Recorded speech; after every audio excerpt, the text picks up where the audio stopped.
Après 6 ans de mariage, Ellie et moi étions sur le point de voir nos projets se concrétiser. Lorsque nous nous sommes mariés, nous avions établi un plan d'épargne strict. Maintenant, nous avions enfin économisé suffisamment pour un acompte sur une maison, et nous étions impatients de remplir cette maison d'enfants. Je suis David Wallace. Je gère ma propre entreprise en tant que consultant en cybersécurité, ce qui me permet de travailler à distance. Je n'avais pas besoin de bureau, donc la flexibilité était un avantage énorme. Si quelqu'un me posait des questions sur mon mariage avec Ellie, je lui disais que nous nous aimions profondément, que nous partagions tout et que notre intimité était indestructible. Nous avions les mêmes objectifs pour notre avenir et nos enfants, et notre situation financière était enfin en train de s'organiser. J'étais certain que notre avenir était radieux. Alors que d'autres couples se disputaient et divorçaient, Ellie et moi ne semblions jamais rencontrer les mêmes obstacles. Nous pensions que notre amour était d'un tout autre niveau, que rien ne pourrait jamais nous briser. Mais l'illusion s'insinue en vous. Elle commence comme une pensée subtile qui vous convainc que tout est parfait, jusqu'à ce qu'elle se transforme en une croyance. J'étais devenu un fervent croyant. Ellie travaillait comme responsable régional pour une entreprise technologique nationale. Sa société était en pleine croissance et un nouveau vice-président avait récemment été recruté de leur bureau de Manhattan. Richard Jones était un jeune homme arrogant qui agissait comme s'il en savait plus que tout le monde et aimait montrer son pouvoir. C'est là que ma confiance en notre relation a commencé à vaciller. Il y a 3 mois, lorsque Richard est arrivé, Ellie est devenue distante. Elle était froide, irritable et désagréable à la maison.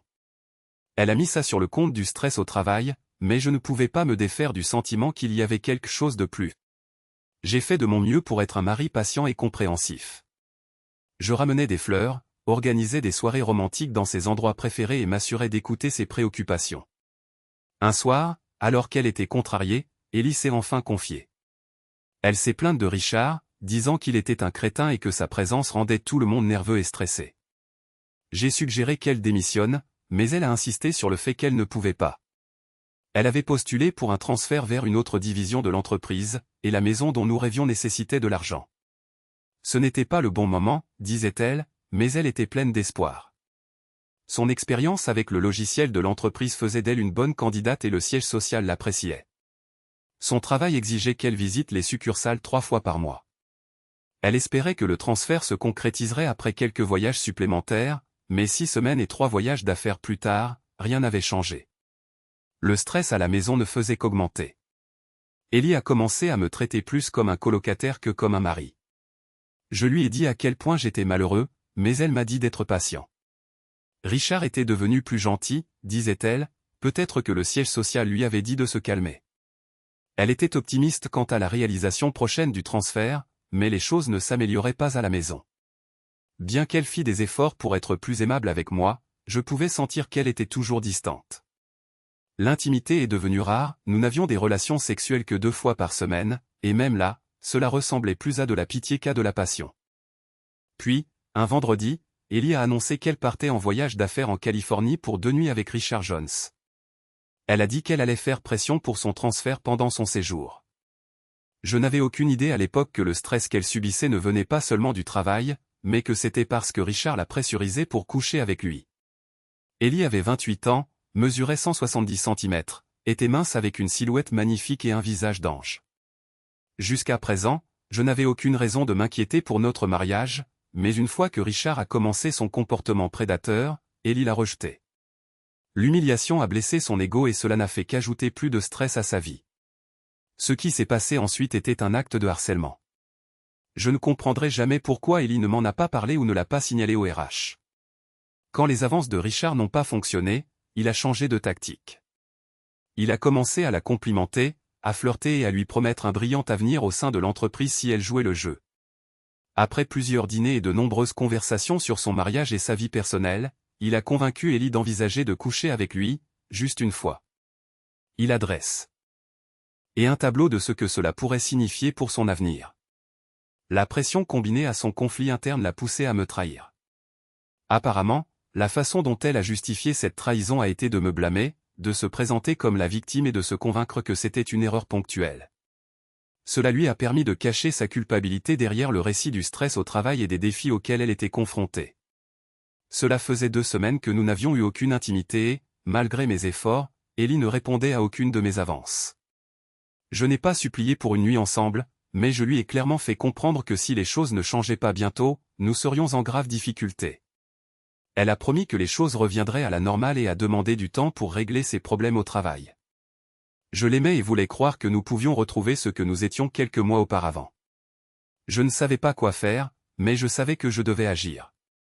Je lui ai donné jusqu'à son retour de voyage pour sauver notre mariage. Notre 7e anniversaire approchait, et je n'ai cessé d'essayer de raviver son affection avant son départ, mais rien n'a fonctionné. Le jour de son départ, je suis rentré tôt pour la surprendre. J'avais apporté une boîte de ses chocolats préférés, espérant que cela lui montrerait à quel point je l'aimais et voulais que notre vie reprenne son cours. Je savais qu'elle avait sa journée pour faire ses bagages et qu'elle prévoyait de partir pour l'aéroport à 15 heures. Je suis rentré vers midi, souriant, prêt à la surprendre et à exprimer mon amour. Quand j'ai franchi la porte, je l'ai appelée, mais à ma surprise, la maison était vide. Je suis allé dans la chambre et j'ai vu ses bagages sur le lit et sa robe moulante accrochée au cintre où elle qui s'habillait toujours magnifiquement, confiant en son corps et avec un sens de la mode, des qualités que j'avais toujours admirées.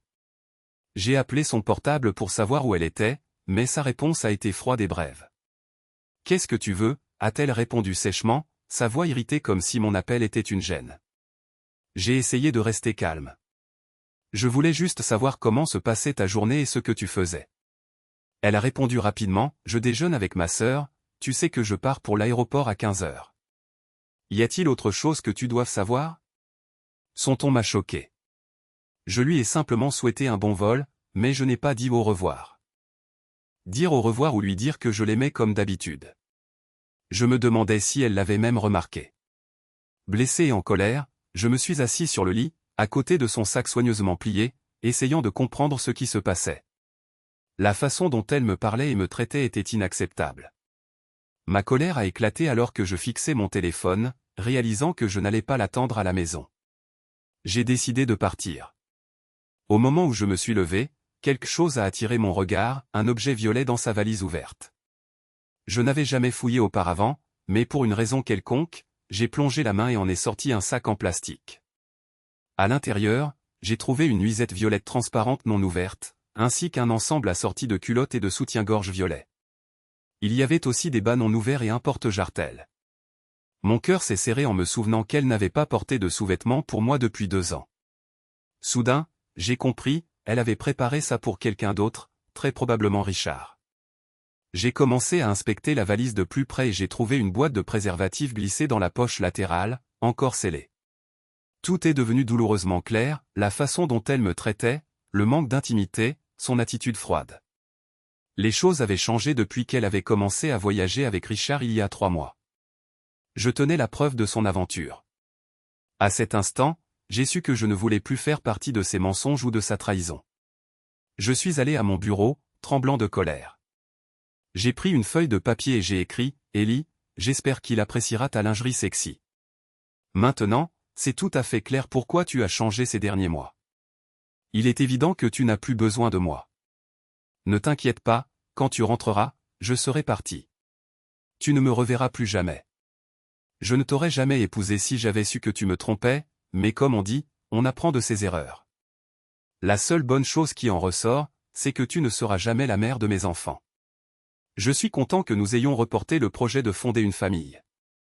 Peut-être que Richard pourra t'aider avec ça. David. J'ai ouvert le paquet de lingerie et agrafé ma note sur le tissu délicat. Ensuite, je me suis assuré que tout était remis dans sa valise comme si je n'y avais jamais touché. J'ai quitté la maison, ayant besoin de me vider la tête. J'ai conduit qu'à un restaurant local pour être seul et manger quelque chose afin de calmer mes nerfs. Plus tard ce jour-là, j'ai rencontré ma sœur Jenny pour le déjeuner. J'avais besoin de parler à quelqu'un. Appelez ça la culpabilité, la peur ou simplement le besoin de soutien. J'avais besoin de quelqu'un de confiance pour m'écouter. Le stress de tout cela me rendait fou, et je savais que je devais vider mon sac avant de craquer. J'ai tout avoué à Jenny, ressentant un immense soulagement en lui expliquant tout. Mais quand j'ai levé les yeux, j'ai pu voir la colère dans ses yeux, comme si elle regardait quelqu'un qui avait perdu la raison. « Pourquoi mets-tu ton mariage en péril pour ça ?» a-t-elle demandé, incrédule. Dans nos conversations passées, tu m'as dit que c'était un idiot et qu'il te harcelait depuis des mois. Pourquoi ne démissionnes-tu pas ou ne portes-tu pas plainte pour harcèlement intime? Jenny, ai-je dit d'une voix plus douce, j'ai appris à connaître Richard beaucoup mieux ces dernières semaines. Il traverse un divorce difficile et, bien qu'il ait eu l'habitude de décharger sa douleur sur tout le monde, il a été vraiment gentil avec moi dernièrement. Il m'a demandé d'être avec lui juste une fois, et pour une raison quelconque, j'ai accepté. Nous allons le faire pendant ce voyage, et il a promis que ça n'arriverait plus jamais.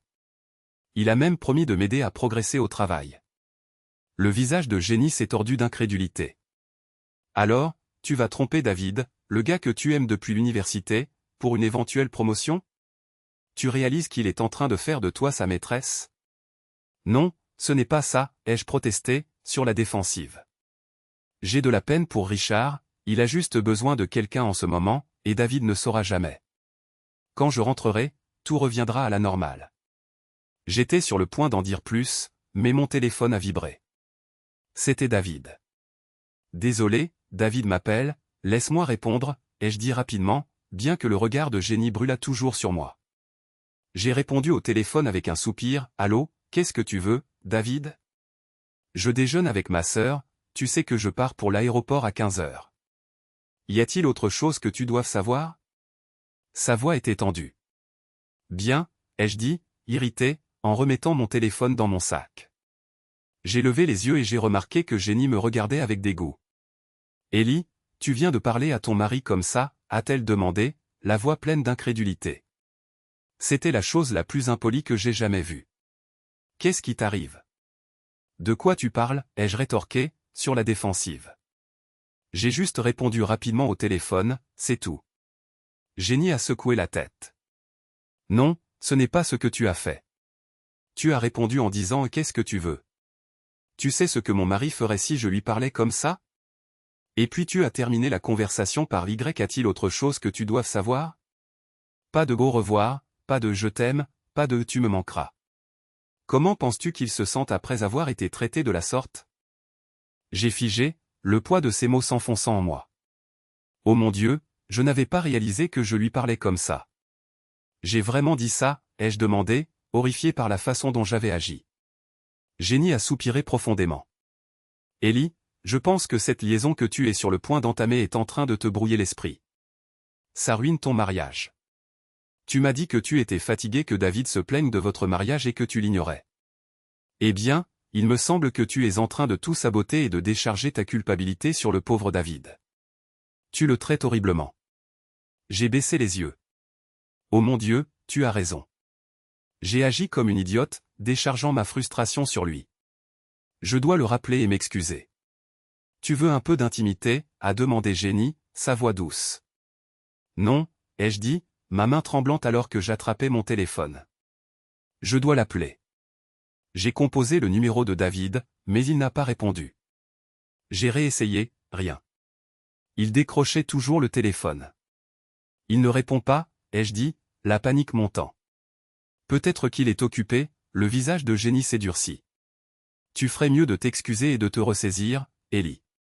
Je ne pense pas que ce que tu as prévu avec Richard soit une bonne idée.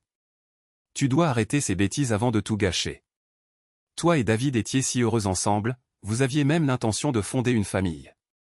Pense Y, j'ai fixé mon téléphone, déchiré. Je sais que tu as raison, mais je ne pense pas pouvoir arrêter maintenant. Ce n'est qu'une fois, et je crois que les choses reviendront à la normale après. Richard traverse une période difficile avec son divorce et il est vraiment déprimé. J'ai promis que ce serait la seule fois et que ça l'aiderait. Il a dit que je lui rappelais sa femme. Ellie, il se joue de toi, a rétorqué Jenny. Tu ne peux pas être. Eux aussi aveugles.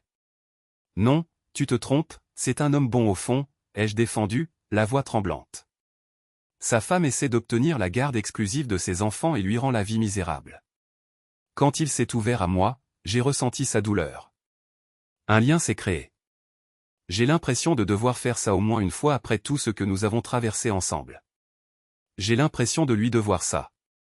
Lui as-tu parlé de ton propre mariage, de la façon dont David te traite, a demandé Jenny, sa voix glaciale. J'ai baissé les yeux sur mes mains, mon esprit en pleine effervescence. Après une longue pause, j'ai répondu doucement, peut-être ai-je mentionné quelque chose à propos des plaintes de David concernant notre manque d'intimité. Le visage de Jenny s'est tordu de dégoût.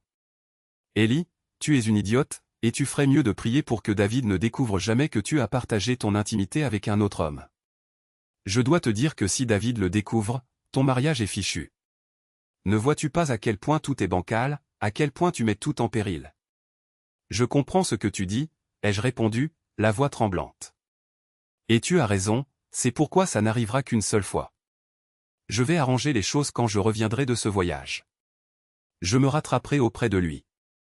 Il ne saura jamais, et cela n'arrivera plus jamais. Je n'en parlerai jamais, car dans mon esprit, ce sera oublié.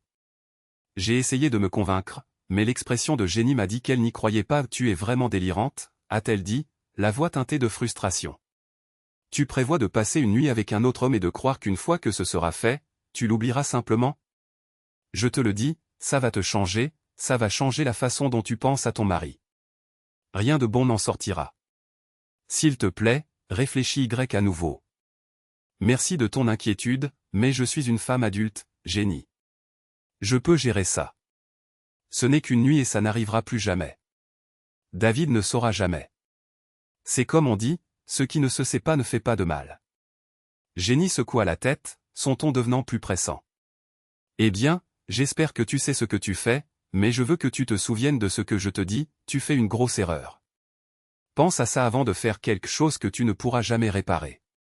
Tu seras à jamais une femme infidèle, et j'espère que tu pourras vivre avec ça. Je vais arranger ça, Jenny. Dans 2 semaines, tu verras un David heureux. Nous travaillerons à fonder notre famille, ai-je dit, essayant de la rassurer, mais mes propres mots ne semblaient pas aussi convaincants qu'ils auraient dû l'être. Je suis triste, Ellie. Je me sens horrible à ce sujet parce que je sais que rien de bon n'en sortira. En tant que ta sœur, je ne veux pas que tu fasses ça. S'il te plaît, annule ton voyage, quitte ton travail et excuse-toi auprès de David pour ton comportement récent. David est aussi mon ami, et s'il découvrait un jour que j'étais au courant, il ne me parlerait plus jamais. Merci, Jenny, ai-je dit, ma voix s'adoucissant. Je t'aime et j'apprécie ton inquiétude. Je vais réfléchir à ce que tu as dit, mais j'ai toujours besoin de faire ce voyage. Je parlerai à David et m'excuserai avant de partir cet après-midi. David était assis à une table dans notre restaurant local habituel, réfléchissant aux derniers mois. Ce qui avait commencé comme un mariage parfait s'était rapidement effondré, et maintenant, seul, il ne ressentait qu'une vague de colère et de tristesse. La femme qu'il aimait, le mariage qu'ils avaient construit ensemble, tout cela semblait si lointain maintenant. Des larmes montèrent à ses yeux, et il les essuya rapidement pour que personne ne voie sa faiblesse. La colère qu'il avait ressentie initialement s'était transformée en une profonde tristesse et un ressentiment. Comment Ellie avait-elle pu lui faire ça? Qu'avait-il fait pour mériter cela? Alors que l'humiliation de la trahison s'installait, ses sentiments de colère ressurgirent. Le téléphone sonna et il vit le nom d'Ellie clignoter sur l'écran. Sa main hésita au-dessus du téléphone, mais il refusa de répondre. Il n'y avait plus rien à dire. Le temps de parler était passé. Il avait été poussé à bout. Ellie s'envola avec Richard, qui avait réservé des sièges en première classe pour leur long vol vers la côte ouest. Il espérait que le luxe l'impressionnerait, mais quand il remarqua qu'Ellie semblait contrariée, il comprit rapidement. Elle lui dit que David ne répondait ni à ses appels ni à ses messages, et qu'elle regrettait sa décision. Richard, toujours le manipulateur, joua le rôle du mari compatissant pour la remettre sur les rails. Il lui tendit un Bloody Mary et la rassura, « Ellie, calme-toi, ça va. Il y a probablement une bonne raison pour laquelle il ne répond pas. Peut-être est-il en réunion ou juste occupé. Il te rappellera. D'ailleurs, rien ne s'est passé, tout va bien. » À mesure que le vol avançait, les mots de Richard faisaient leur effet. Quand nous aurons fini les réunions, je veux que tu prennes quelques jours de congé et que tu passes du temps avec ton mari. J'aimerais tellement avoir une femme comme toi. La mienne ne me laisse même plus voir mes enfants, et ça fait tellement mal. Tu es une femme formidable, et je sais que les choses s'amélioreront pour toi aussi. Ellie, ressentant maintenant de la pitié pour Richard, lui prit la main pour le réconforter. Il pouvait voir qu'il la tenait là où il voulait.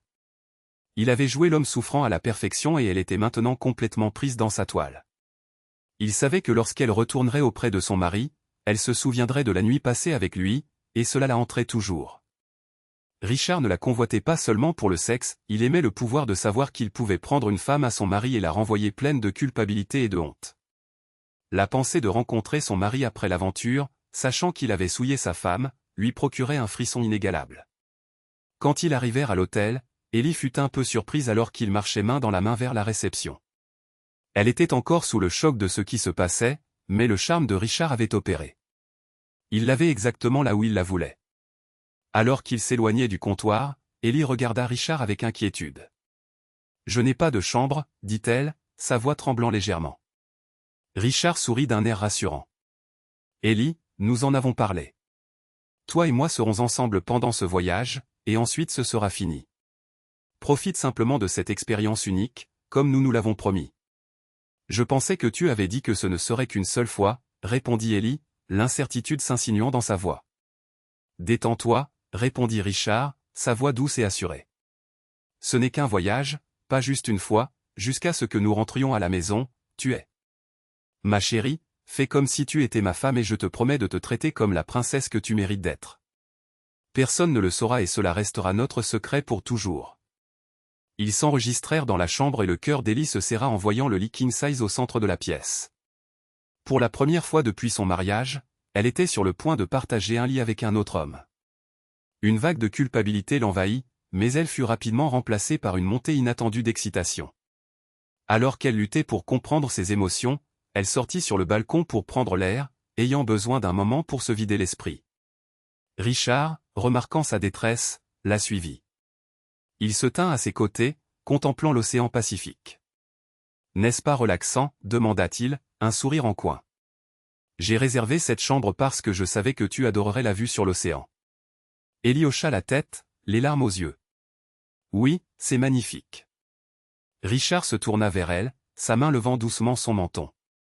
Il plongea son regard dans le sien avant de l'embrasser doucement sur les lèvres. Quelques secondes plus tard, Ellie lui rendit son baiser. Ce qui avait commencé comme un doux baiser devint rapidement plus passionné, mais soudain, Ellie recula, réalisant ce qu'elle venait de faire.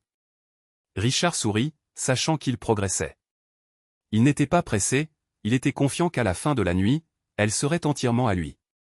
Il recula, son sourire en coin ne quittant jamais son visage. « C'était agréable, dit-il. Nous avons des réservations pour le dîner dans quelques heures. Je sais que tu veux te préparer, alors je vais descendre à la salle de sport pour une séance rapide. Je serai de retour à temps pour me préparer. » Ellie ne répondit pas. Elle se contenta de regarder Richard prendre ses affaires de sport et quitter la chambre. Une fois seule, elle s'assit sur le lit, sentant le poids de ses choix. Elle voulait parler à David. Elle l'avait traité horriblement et elle devait s'excuser. Elle l'aimait et elle voulait juste que ce voyage se termine pour que leur vie puisse reprendre leur cours normal. Son cœur s'emballa alors qu'elle composait le numéro de David. Elle pria qu'il réponde, qu'il lui dise qu'il l'aimait, mais il n'y eut pas de réponse. Son estomac se noua. Il ne répondait pas et elle savait que c'était à cause de leur dernière conversation. Elle lui envoya un message, espérant que cela arrangerait les choses. « David, mon cher, je suis tellement désolé pour la façon dont je t'ai traité au téléphone aujourd'hui. J'ai eu une matinée difficile et je me suis défoulé sur toi. S'il te plaît, pardonne-moi. Je vais arranger les choses quand je rentrerai à la maison. Tu me manques tellement et j'ai hâte que nous commencions notre famille ce week-end. S'il te plaît, appelle-moi, j'ai besoin d'entendre ta voix. » Avec une profonde inspiration, Ellie entra dans la douche, essayant de laver sa culpabilité tandis que l'eau chaude cascadait sur elle. Elle se rasa les jammes. Bess se lava les cheveux, mais ses pensées ne cessaient de revenir à David. Après la douche, elle s'admira dans le miroir en pied. Elle sentit une étincelle d'excitation à propos de la nouvelle tenue qu'elle avait achetée pour le voyage. Pendant les 30 minutes suivantes, elle appliqua soigneusement son maquillage et coiffa ses cheveux. Elle était satisfaite des résultats, appréciant son apparence spectaculaire et belle. Mais bientôt ses pensées revinrent à David et à la façon dont elle porterait la même tenue pour lui en rentrant à la maison. Pendant ce temps, Richard était au milieu de sa course sur le tapis roulant quand Ellie alla à son sac et en sortit une courte robe de cocktail noire. Cette tenue audacieuse, avec son design découpé et son décolleté plongeant, était une robe qu'elle avait achetée spécifiquement pour ce voyage. Ce soir, elle voulait être audacieuse. La jupe courte mettrait en valeur ses longues jambes et les nouveaux talons au compléteraient le look. Après avoir admiré la robe quelques instants, elle choisit la lingerie assortie. Elle disposa soigneusement tout sur le lit, puis enfila des bas noirs transparents et un nouveau string. Elle n'avait pas besoin de soutien-gorge ce soir-là, alors elle ajusta la robe, s'assurant qu'elle épousait parfaitement ses seins fermes et ronds. Lorsqu'elle se tint à nouveau devant le miroir en pied, elle sourit avec satisfaction, admirant le reflet de la femme qu'elle était devenue, même si son esprit était en conflit avec les choix qu'elle avait faits. Ellie fixa son reflet dans le miroir, ressentant un mélange d'excitation et de culpabilité. Elle ne pouvait s'empêcher de penser à quel point son mari David aimerait la voir dans cette robe.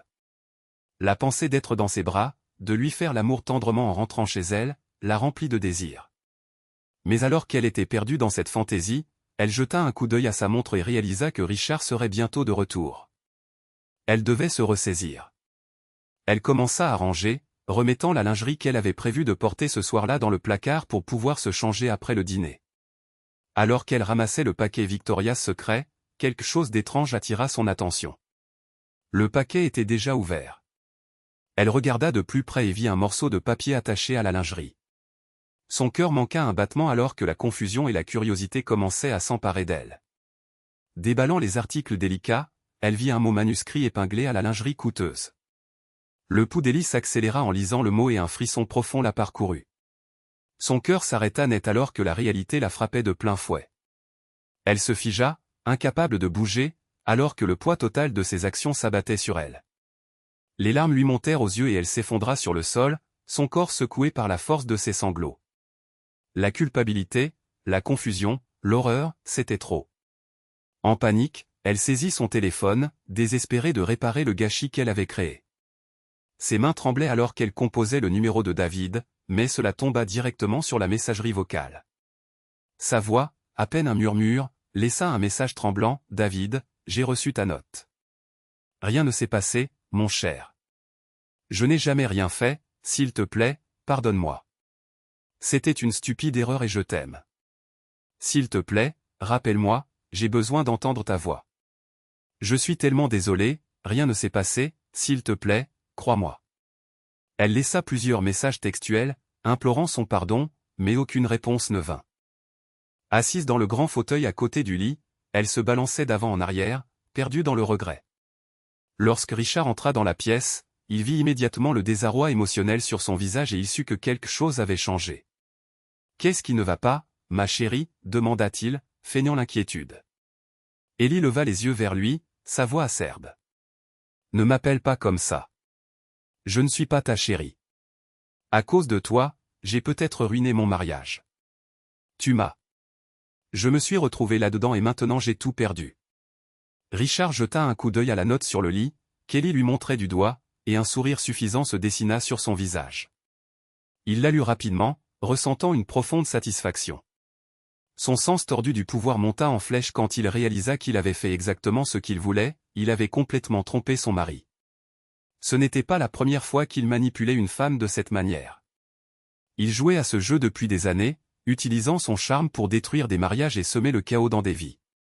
Son enfance traumatisante l'avait tordu d'une manière qui faisait de ce jeu une sorte de victoire perverse pour lui.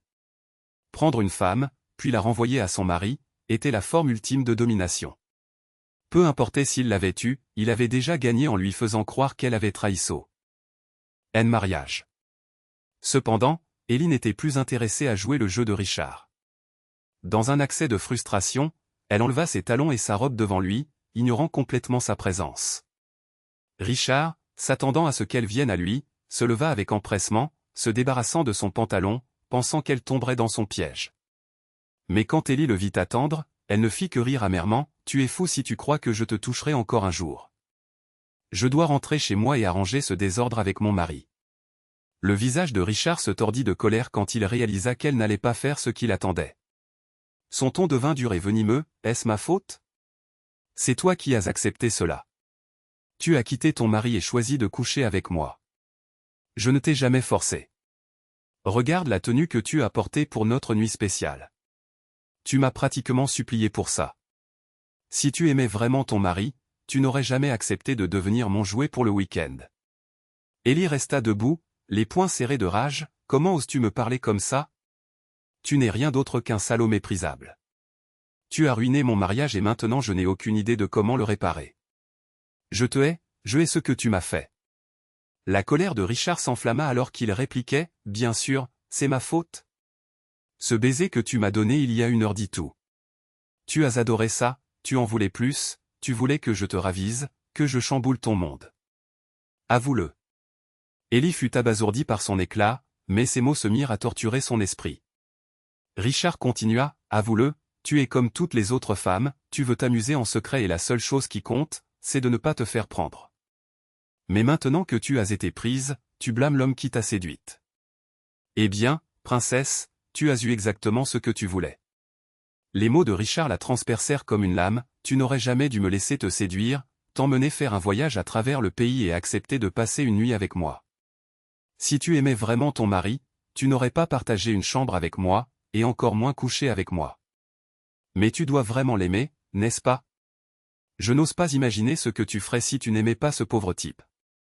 Crois-moi, il aura de la chance s'il le découvre maintenant, car tu es une femme infidèle à qui on ne peut pas faire confiance. Je doute qu'il veuille un jour élever des enfants avec quelqu'un comme toi. Ces mots la brisèrent et elle réalisa avec une certitude écœurante qu'il avait raison. Elle avait fait ce choix, personne ne l'avait forcé. Elle avait quitté son mari et volontairement choisi d'être avec Richard. Sa sœur l'avait prévenue, et pourtant elle était là.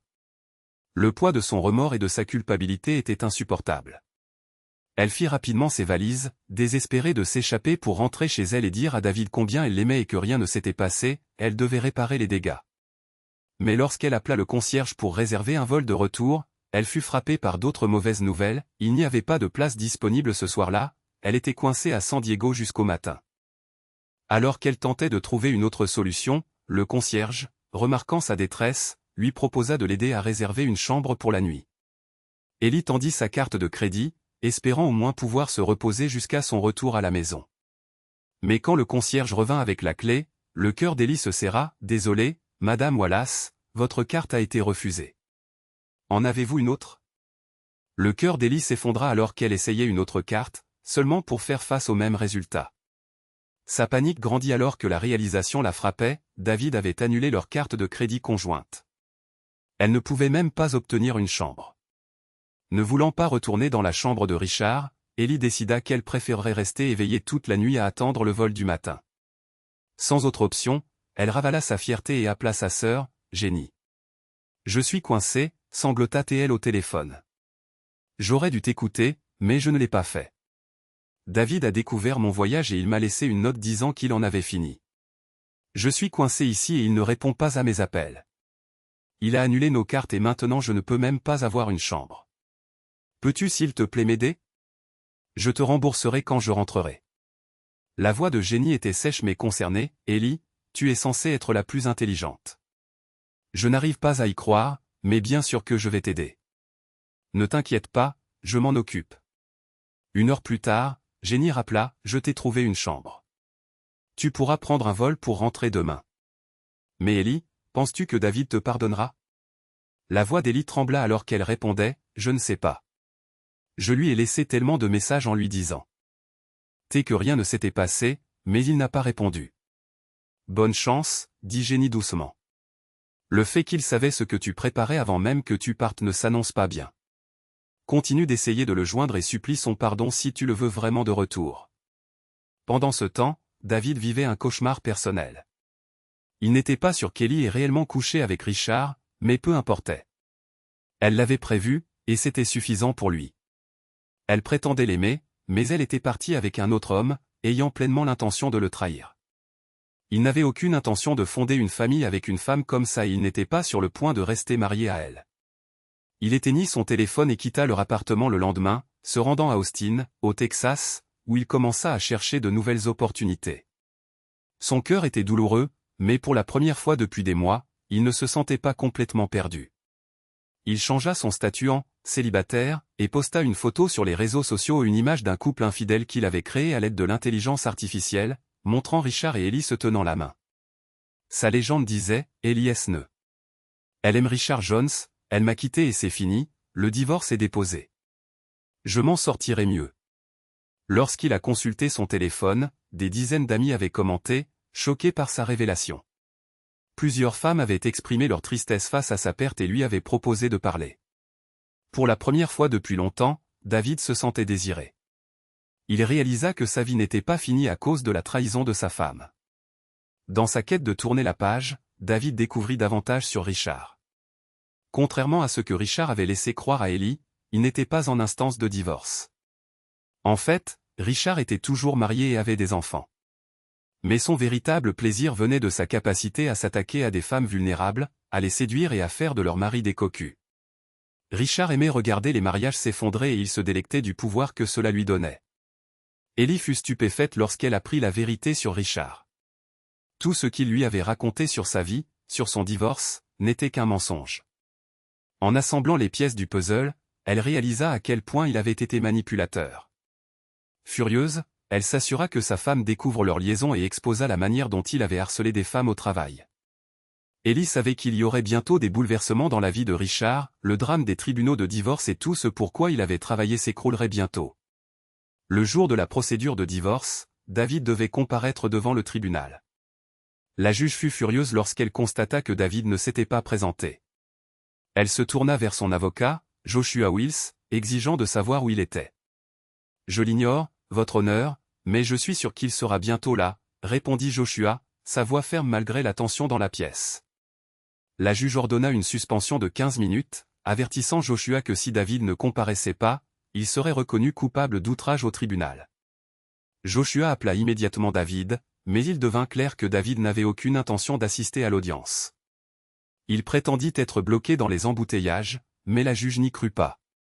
À la fin de la pause, la juge se leva et s'adressa à la cour, « Votre client a été inculpé d'outrage au tribunal et j'impose une amende de $1000. J'ai examiné le dossier de l'affaire et ordonné 3 séances de conseil obligatoires avant la prochaine date d'audience, dans les 60 jours. S'il ne se conforme pas, j'imposerai une peine de 30 jours de prison et une autre amende. Est-ce compris, maître Wills ? » Oui, votre honneur, répondit Joshua, sachant que David devait suivre les ordres de la juge s'il voulait finaliser le divorce. C'était la première fois qu'Ellie voyait David depuis qu'elle avait pris la regrettable décision d'être avec Richard. Elle courut vers lui, les bras tendus, espérant un moment de connexion, mais il la repoussa. David ne pouvait même pas la regarder. Elle s'effondra en larmes, réalisant la profondeur de la douleur qu'elle avait causée. Après un instant, elle se ressaisit et commença à expliquer ses actes. « David, je t'aime et je suis tellement désolé pour tout. Je n'avais pas réalisé jusqu'où j'étais allé avant de lire ta note. Dès que j'ai compris, je suis rentré à la maison auprès de toi. Je n'ai jamais couché avec lui, s'il te plaît, pardonne-moi. » David, peinant à se contenir, se tourna vers le thérapeute. « Docteur, juste pour être clair, une honnêteté totale est requise pour que ces sessions aient une quelconque valeur, n'est-ce pas ? » Oui, David, absolument. Vous devez tous les deux parler ouvertement pour que cela fonctionne, répondit le docteur. David se tourna vers Ellie, sa voix brisée par l'émotion. « Ellie. J'ai besoin que tu sois honnête avec moi. Tu dis que rien ne s'est passé et que je devrais juste comprendre et te pardonner. Mais ai-je le droit de croire que rien ne s'est passé ? » Les yeux d'Ellie se remplirent de larmes alors qu'elle répondait doucement. « Oui, David, rien ne s'est passé. Au moment où j'ai lu ta note, j'ai su ce que j'étais en train de faire. Je suis rentré à la maison parce que j'ai réalisé mon erreur. » Le regard de David se durcit alors qu'il continuait. « Je te connais, Ellie. Tu n'es pas le genre de femme qui s'impliquerait avec un autre homme sans un certain lien. Tu ne fais pas ça sans raison. As-tu des sentiments pour Richard ?» Ellie hésita. Elle voulait mentir, mais au fond d'elle, elle savait qu'elle ne pouvait pas. « Oui, murmura-t-elle, mais je ne l'aime pas. Je t'ai toujours aimé, toi. » David la regarda avec un mélange de douleur et d'incrédulité. « C'est ça le problème, Ellie. Tu dis que tu ne l'aimais pas, mais tu étais prête à être avec lui. Tu as passé du temps personnel avec lui, vous avez déjeuné, pris des verres. Lui as-tu tenu la main ?» Le souffle d'Ellie se coupa et elle détourna le regard. « Oui, murmura-t-elle, incapable de mentir davantage, mais je ne l'aimais pas. » La voix de David fut à peine audible lorsqu'il demanda. « L'as-tu embrassé passionnément ?» Ellie baissa les yeux, les larmes coulant sur ses joues. « Oui, juste une fois, je te jure David, ce n'était qu'un seul baiser. » Les larmes de David commencèrent à couler, ses épaules tremblaient. Il avait toujours été un homme fort et stoïque, mais à cet instant, la douleur de la trahison éclata. Ellie ne l'avait jamais vue pleurer et cela la frappa plus fort qu'elle ne l'avait imaginé. Tandis que ses larmes continuaient de couler, il la regarda dans les yeux et posa une dernière question. « Ellie, si je n'avais pas trouvé cette note avec la lingerie que tu comptais porter pour Richard, serais-tu allée jusqu'au bout ce soir-là » Le cœur d'Ellie s'arrêta. Elle ne voulait pas répondre. Elle le regarda, paralysée par la culpabilité. Les larmes ne s'arrêtaient pas et elle sentait son âme se déchirer. Le docteur, sentant l'intensité du moment, intervint doucement. « Ellie, il est important que vous répondiez.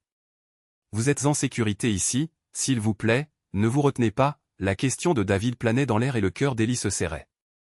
Elle le regarda, les yeux remplis de remords, et prit une profonde inspiration avant de parler. « David, je t'aime et je ne te ferai jamais de mal intentionnellement, » commença-t-elle, la voix tremblante, « mais si tu ne m'avais pas arrêté avec cette note, j'aurais commis la pire erreur de ma vie.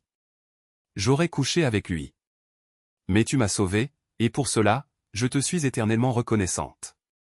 Mon amour, nous devons rester ensemble. » David se tourna vers le docteur, ses larmes coulant toujours. « Docteur, c'est pourquoi je ne peux pas rester marié.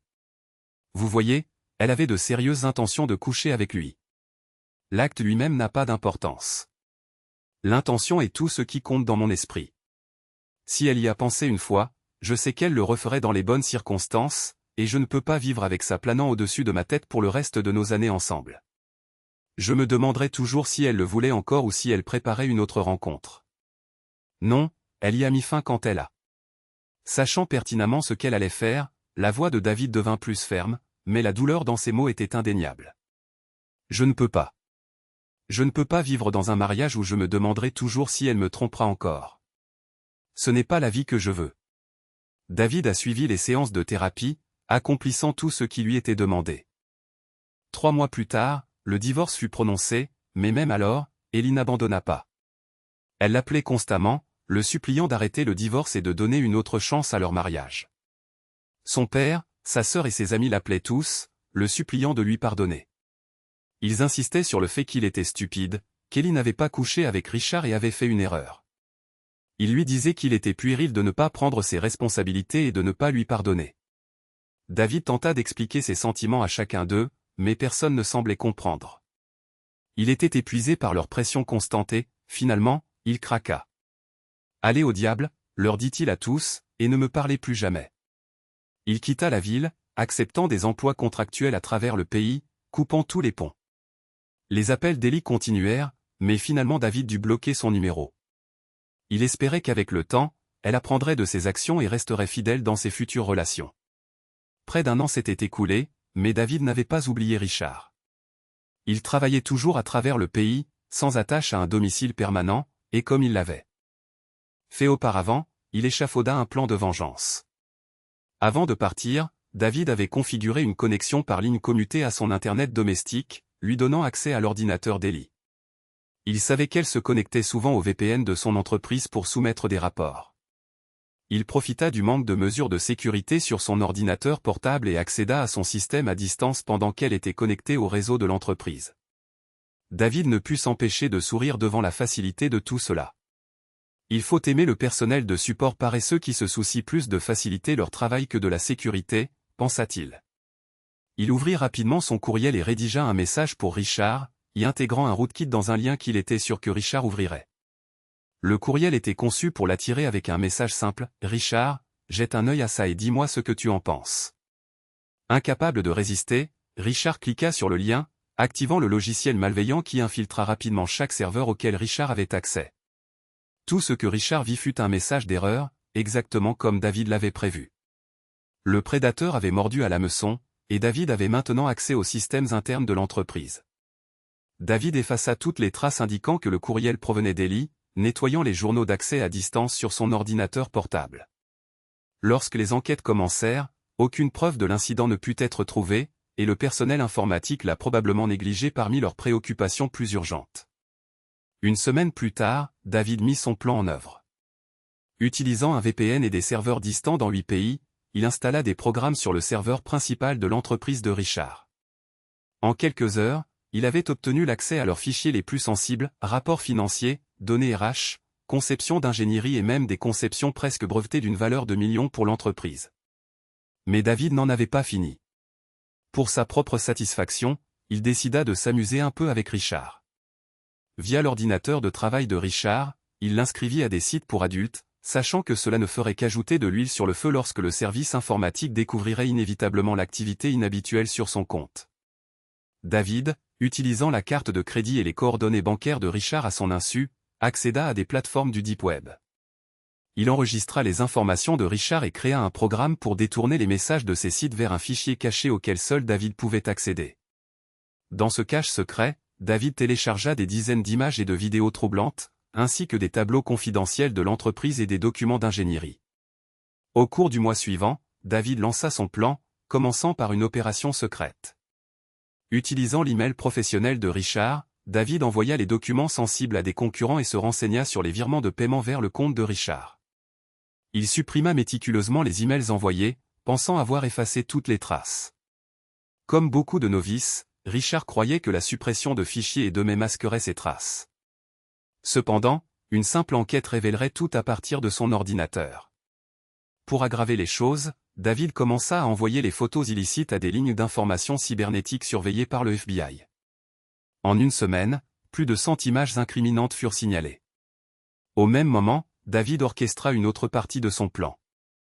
Il paya un employé pour qu'il dépose une clé USB contenant des images d'enfants dans l'appartement de Richard.